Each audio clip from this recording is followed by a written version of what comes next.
Hello. How's everyone doing? Good, good. My name's Andy Lear. I'm a senior financial aid advisor here. Student Financial Services is the name of our office, but you know us mostly as financial aid. Before I get started here, let me get just a kind of a quick show of hands. How many people are familiar with financial aid, filling out the FAFSA process, maybe from your undergraduate degree or anything like that? A show of hands? Great. So there's a decent amount of you that have some kind of already an understanding already. For those who don't, I'll be explaining the process. How many people here are going to be using financial aid for your graduate degree in some capacity, whether it's an assistantship or a fee waiver, or going through the actual process of getting loans and things like that? So you guys, okay, a decent amount of you, yeah. So as you can see, filing that FAFSA, that free application for federal student aid, every single year, you fill that out so that we can determine what kind of financial aid you're eligible to get. It opens up October 1st every single year. So this coming October 1st will be for next academic year. We talk about our general scholarship application that's available every fall, so coming probably in just a few weeks, probably just in the beginning of September, that'll be available again for the next coming academic year. These deadlines are not as specific towards graduate students, but we do ask that you get your FAFSA filled out for the next year or every year by November 30th, this so we can get it processed and get going for that on time every single year. The general scholarship application is available every year, like I mentioned. Hard deadline of January 31st. If it's submitted after that, we unfortunately cannot accept that. And sometimes we'll ask for document submission to support the information that you filled out on that FAFSA. We ask that you get that into us every year by February 15th. So here's a look at what we consider the cost of attendance for a graduate student to go to school. You can see there's the resident line and then there's a non-resident line. The only difference between the two, obviously, is the non-resident has a out-of-state tuition increase. So you're paying the tuition and the mandatory fees. Everything else that we can include in that are all factored into your budget while you're going to school here for the fall and spring semesters. So your average cost of room and board stays the same. That's what the average out when we're awarding you.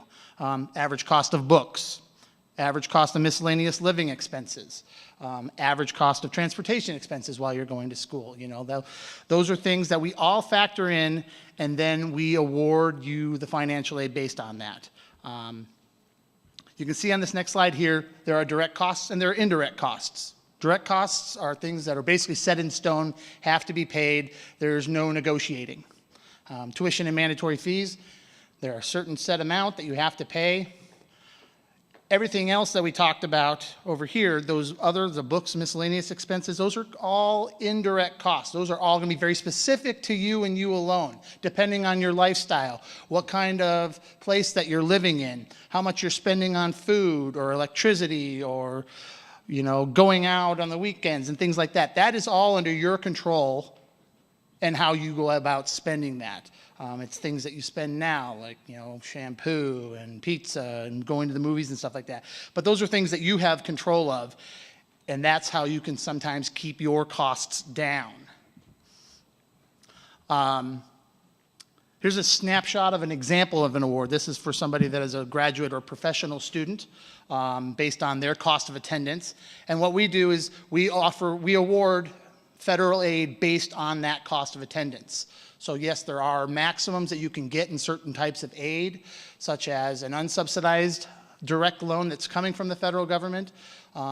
Depending on what kind of graduate student you are, if you're a graduate student or a professional student, your loan limits could be different than somebody else's, just depending on the kind of program that you're in.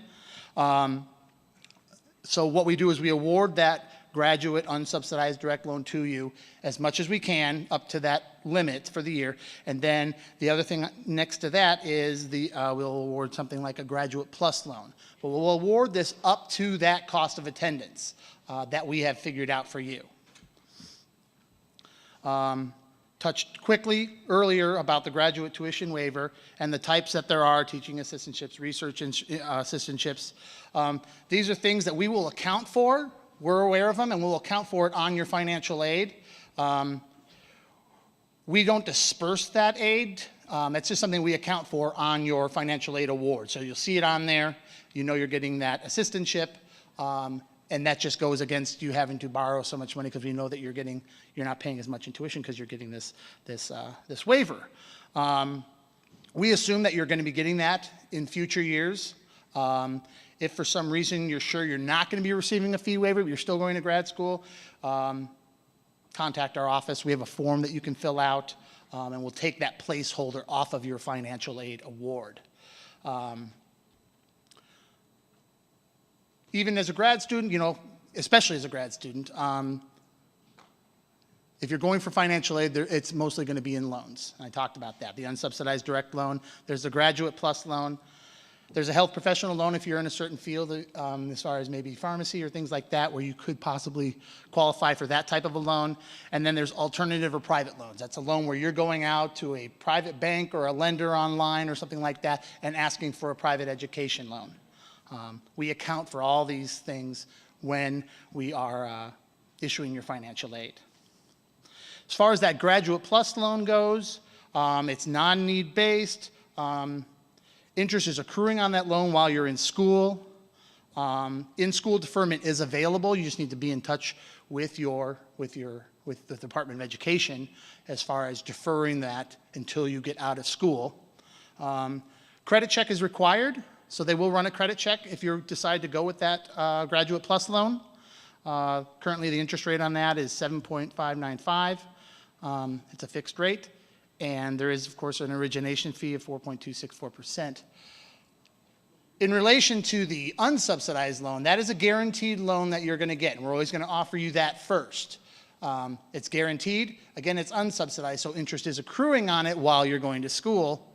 And then when you go into repayment 6 months later, that's when the repayment starts. So it's not a subsidized loan. It is an unsubsidized loan. But we'll always offer that to you because it is guaranteed to you to get. So planning ahead, just like I said, create a spending plan while you're here. Figure out what exactly your financial aid is, what your financial situation is, where you're living, and come up with a budget plan. So maybe you figured out, well, maybe you don't have to borrow as much in loans because, yes, you're working 20 hours a week, or you have your assistantship, or you have this waiver, and you have ways of doing that. So we certainly don't want you to have to borrow more than you need to, but it's there available to you if you need to.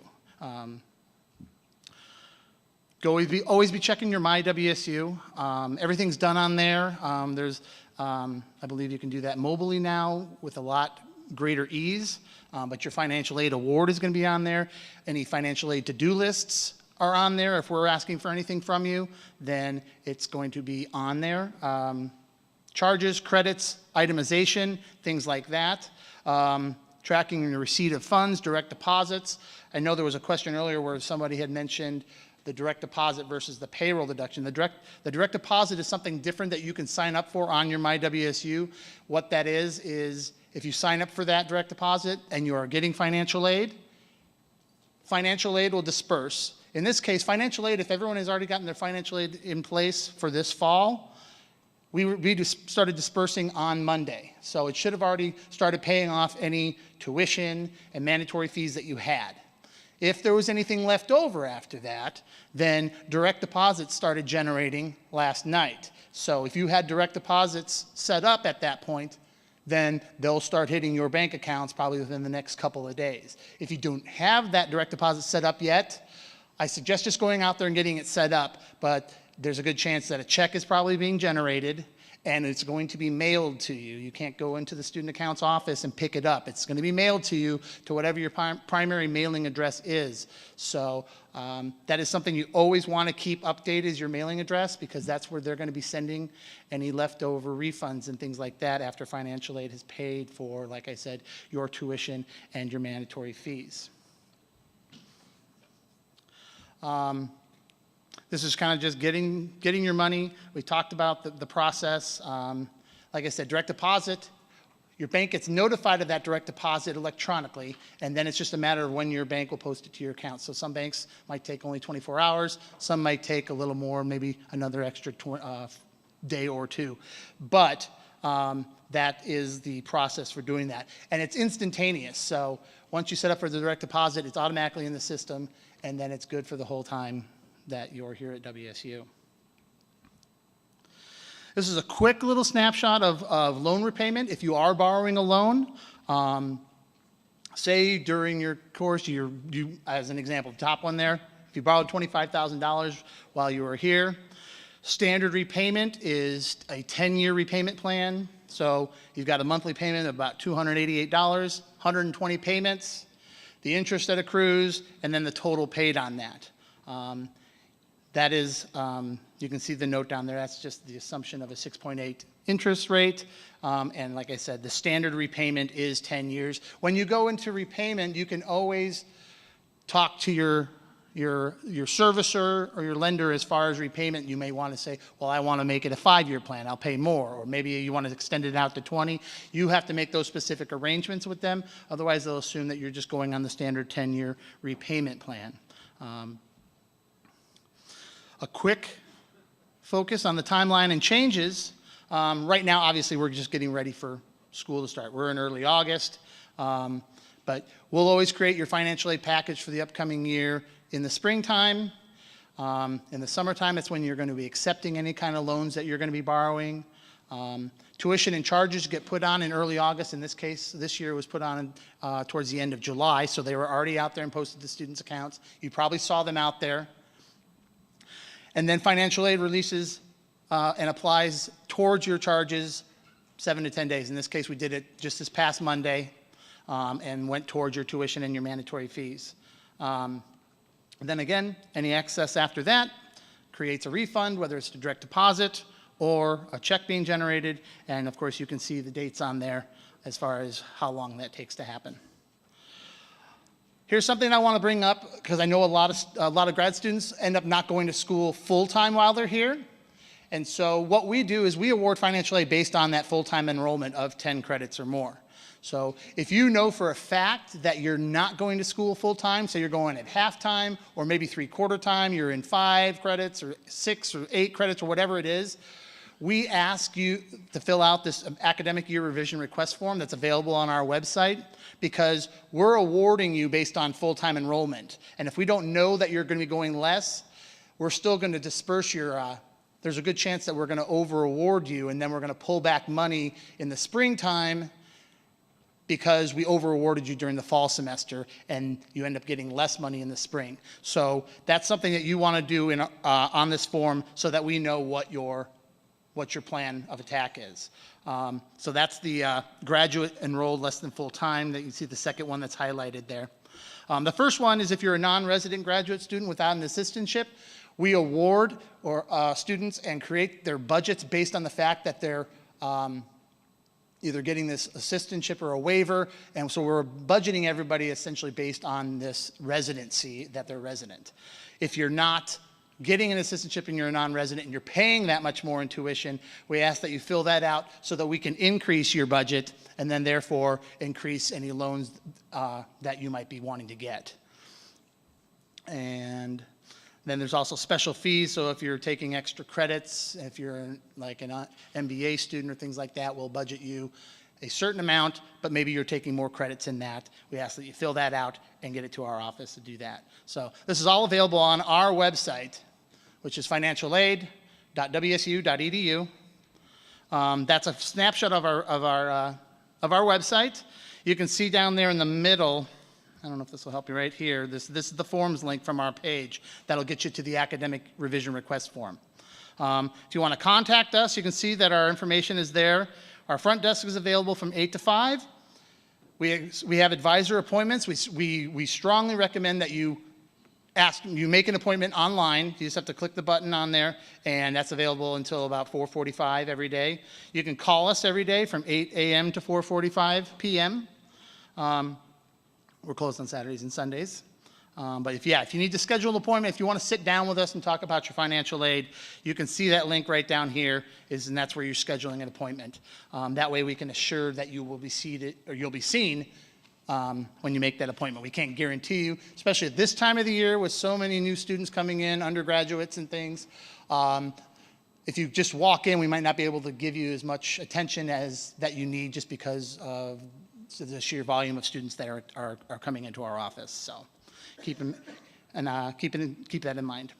There's our contact information. We're over in Leidy Student Services, which is connected to friend Chad. We're just down this road here. Facebook, Instagram, we have YouTube videos, Twitter. There's our email address, there's our web address. You can see our fax number, our phone number. And if you have any questions, like I said, give us a call or make an appointment. We have people on the phones that can answer all your questions as well. I thank you guys very much. Go Cougs!